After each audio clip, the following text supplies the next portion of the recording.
अथेकोनचत्वारिंशोऽध्यायः 39वां अध्याय। मूक नामक दैत्य के वध का वर्णन।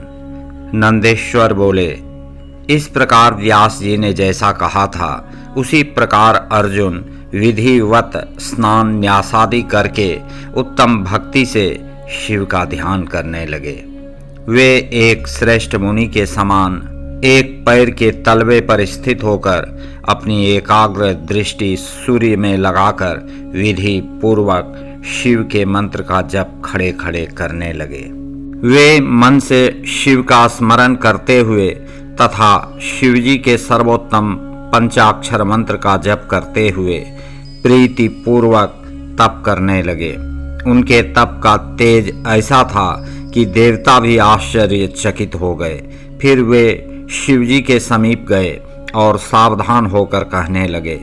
देवता बोले, हे सर्वेश, एक मनुष्य आपको प्रसन्न करने के लिए तप कर रहा है, अतः हे प्रभो, यह मनुष्य जो कुछ चाहता है उसे आप क्यों नहीं दे देते हैं? नंदेश्वर बोले, तब ऐसा कहकर चिंताग्रस्त वे देवगण शिवजी की अनेक प्रकार से स्तुति करने लगे। वे उनके चरणों पर दृष्टि लगाकर वहीं स्थित हो गए। तब उदार बुद्धि वाले महाप्रभु शिव उनका वचन सुनकर हंस करके प्रसन्न चित्त होकर देवताओं से यह वचन कहने लगे। शिवजी बोले, हे देवताओं, आप लोगों की बात निसंदेह सत्य है। अब आप लोग अपने अपने स्थान को जाइए। मैं आप लोगों का कार्य सर्वथा करूँगा, इसमें संशय नहीं है। नंदेश्वर बोले, शिवजी का यह वचन सुनकर देवताओं को पूर्ण विश्वास हो गया और वहां से लौटकर वे अपने अपने स्थान को चले गए। हे विप्रेंद्र, इसी बीच दुरात्मा तथा मायावी दुर्योधन के द्वारा अर्जुन के प्रति भेजा गया मूक नामक दैत्य शूकर का रूप धारण कर वहां आया जहां अर्जुन स्थित थे। वह पर्वतों के शिखरों को तोड़ता हुआ, अनेक वृक्षों को उखाड़ता हुआ तथा विविध प्रकार के शब्द करता हुआ बड़े वेग से उसी मार्ग से जा रहा था। उस समय अर्जुन भी मूक नामक दैत्य को देखकर शिव के चरण कमलों का स्मरण कर अपने मन में विचार करने लगे। अर्जुन बोले, यह कौन है? कहाँ से आ रहा है?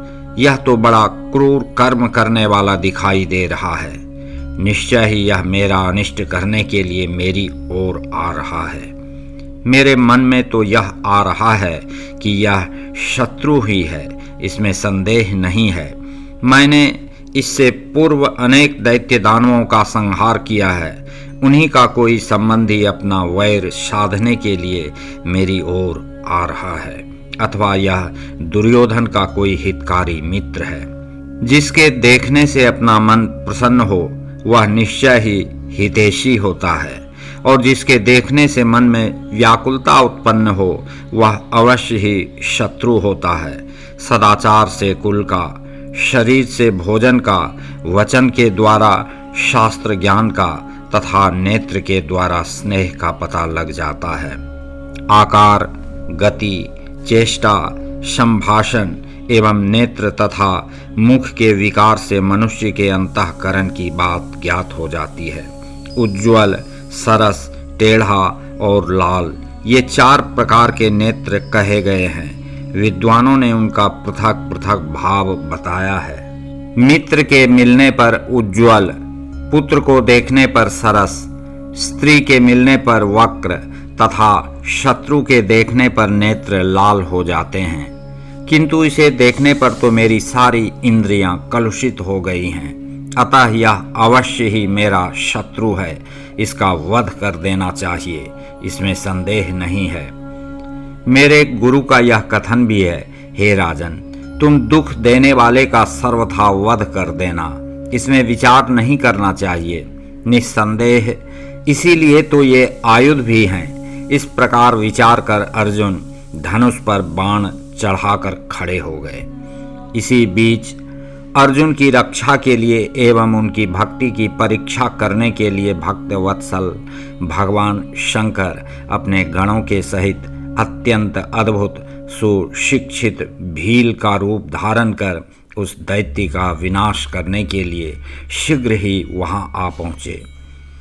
कच्छ अर्थात लौंग कांच लगाए हुए, लताओं से अपने केशों को बांधे हुए, शरीर पर श्वेत वर्ण की रेखा अंकित किए हुए, धनुष बाण धारण किए हुए तथा पीठ पर बाणों का तरकस धारण किए हुए वे गणों सहित वहां गए। वे शिवजी भीलराज बने हुए थे। वे शिवजी भील सेना के अधिपति होकर कोलाहल करते हुए निकले। उसी समय शूकर के गरजने की ध्वनि 10 दिशाओं में सुनाई पड़ी। तब उस वनचारी शूकर के घोर घर घर शब्द से अर्जुन व्याकुल हो गए। साथ ही जो पर्वत आदि थे वे सभी उन शब्दों से व्याकुल हो उठे। अहो, यह क्या है? कहीं ये कल्याणकारी शिवजी ही तो नहीं हैं जो यहाँ पधारे हैं? क्योंकि मैंने ऐसा पूर्व में सुना था। श्री कृष्ण ने भी मुझसे कहा था, व्यास जी ने भी ऐसा ही कहा था और देवगणों ने भी स्मरण कर यही बात कही थी कि शिवजी ही सभी प्रकार का मंगल करने वाले तथा सुख देने वाले कहे गए हैं। वे मुक्ति देने के कारण मुक्तिदाता कहे गए हैं, इसमें संदेह नहीं है। उनके नाम स्मरण मात्र से निश्चित रूप से मनुष्यों का कल्याण होता है। सब प्रकार से इनका भजन करने वालों को स्वप्न में भी दुख नहीं होता है। यदि कभी होता है तो उसे कर्मजन्य समझना चाहिए। शिवजी के अनुग्रह से तो प्रबल होनहार भी अवश्य कम हो जाता है, ऐसा जानना चाहिए, इसमें संदेह नहीं है। अथवा विशेष रूप से प्रारब्ध का दोष समझना चाहिए और शिवजी स्वयं अपनी इच्छा से कभी बहुत अथवा कम उस भोग को भुगताकर उस दुर्भोग्य का निवारण करते हैं, इसमें संशय नहीं है। वे विष को अमृत एवं अमृत को विष बना देते हैं। वे समर्थ हैं, जैसा चाहते हैं वैसा करते हैं। भला उन सर्व समर्थ को कौन मना कर सकता है? अन्य पुरातन भक्तों के द्वारा इस प्रकार विचार किए जाने के कारण भावी भक्तों को भी सदा शिवजी में अपना मन स्थिर रखना चाहिए। लक्ष्मी रहे या चली जाए, मृत्यु भले ही सन्निकट और समक्ष खड़ी हो, लोग निंदा करें अथवा स्तुति करें, दुख बना रहे या दुख नाश हो जाए, यह इष्ट अनिष्टात्मक द्वंद्व तो पुण्य तथा पाप के कारण उत्पन्न होता है, इसमें शिव निमित्त नहीं है। वे तो सर्वदा अपने भक्तों को सुख ही देते हैं। कभी कभी वे अपने भक्तों की परीक्षा करने के लिए उनको दुख भी देते हैं, किंतु दयालु होने के कारण वे अंत में सुख देने वाले ही होते हैं। जैसे सुवर्ण अग्नि में तपाने पर शुद्ध होता है, उसी प्रकार भक्त भी तपाने से निखरते हैं। पूर्व काल में मैंने मुनियों के मुख से ऐसा ही सुना है, इसलिए मैं उनके भजन से ही उत्तम सुख प्राप्त करूंगा। जब तक अर्जुन इस प्रकार का विचार कर ही रहे थे, तब तक शरसंधान का लक्ष्य वह शूकर वहां आ पहुंचा। उधर भील वेशधारी शिवजी भी शूकर का पीछा करते हुए आ पहुंचे। उस समय उन दोनों के बीच में वह शूकर अद्भुत शिखर के समान दिखाई पड़ रहा था। अर्जुन ने शिव का महात्म्य कहा था, इसलिए भक्त वत्सल शिव उनकी रक्षा करने के लिए वहां पहुंच गए। इसी समय उन दोनों ने बाण चलाया। शिवजी का बाण शूकर की पूंछ में तथा अर्जुन का बाण मुख में लगा। शिवजी का बाण पूंछ में घुसकर मुख से निकलकर शीघ्र ही पृथ्वी में विलीन हो गया और अर्जुन का बाण मुख में प्रविष्ट होकर पूंछ से निकलकर पार्श्व भाग में गिर पड़ा। वह शूकर रूप दैत्य उसी क्षण मरकर पृथ्वी पर गिर पड़ा। देवता परम हर्षित हो गए और पुष्प वृष्टि करने लगे। उन्होंने बार बार प्रणाम कर जय जयकार करते हुए शिवजी की स्तुति की। उस दैत्य के क्रूर रूप को देखकर शिवजी प्रसन्न चित्त हो गए और अर्जुन को भी सुख प्राप्त हुआ।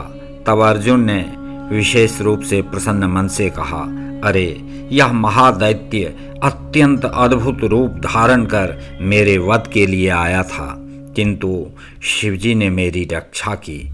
शिवजी ने ही आज मुझे बुद्धि प्रदान की, इसमें संदेह नहीं है। ऐसा विचार कर अर्जुन ने शिव शिव कहकर उनका यशोगान किया और उन्हें प्रणाम किया तथा बार बार उनकी स्तुति की।